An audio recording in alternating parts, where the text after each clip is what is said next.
వ్యాపారితో SI ఘర్షణ, విచారణకు ఆదేశించిన సీఎం చంద్రబాబు. ప్రకాశం జిల్లా పొదిలిపట్నంలో స్థానిక వ్యాపారికి పోలీసులకు జరిగిన ఘర్షణపై ముఖ్యమంత్రి చంద్రబాబు విచారణకు ఆదేశించారు. స్థానిక ఎస్ఐ అకారణంగా దాడి చేశారనే వ్యాపారుల ఆరోపణపై విచారణ జరిపి తగిన చర్యలు తీసుకోవాలని అధికారులకు స్పష్టం చేశారు. వివరాల్లోకి వెళ్తే పొదిలిపట్నంలో అవినాష్ అనే వ్యాపారికి పట్న ఎస్ఐ వేమనకు మధ్య ఘర్షణ జరిగింది.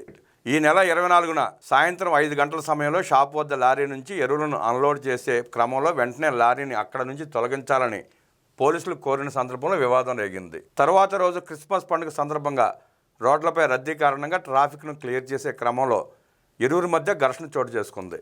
ఈ సందర్భంలో తమపై లాఠీతో దాడి చేశారని అవినాష్తో పాటు ఆయన కుటుంబీకులు ఎస్ఐపై ఆరోపించారు. దీనిపై వ్యాపార వర్గాలు తీవ్ర అభ్యంతరం వ్యక్తం చేస్తూ ఆందోళన చేయడంతో పాటు ఉన్నతాధికారులకు ఫిర్యాదు చేశాయి. ఘటనపై ప్రాథమిక విచారణ జరిపిన జిల్లా ఎస్పీ ఎస్ఐ వేమనను వీఆర్కు పంపుతూ 2 రోజుల క్రితం ఆదేశాలు ఇచ్చారు. ఘర్షణకు కారణాలు, పోలీసుల చర్యలు, వ్యాపార వర్గాల ఆందోళనపై డీజీపీ హరీష్ కుమార్ గుప్తా, హోంమంత్రి వంగలపూడి అనితతో ముఖ్యమంత్రి చంద్రబాబు మాట్లాడారు. ఘటనపై ఇప్పటికే మంత్రులు, అధికారులు స్పందించారని వివరించారు. సదరు పోలీసు ఎస్ఐకు ముందుగా ఛార్జ్ మెమో ఇచ్చి వివరణ తీసుకున్నామని, ప్రాథమిక నివేదిక ఆధారంగా ఎస్ఐ వేమనను వీఆర్కు పంపామని డీజీపీ వివరించారు.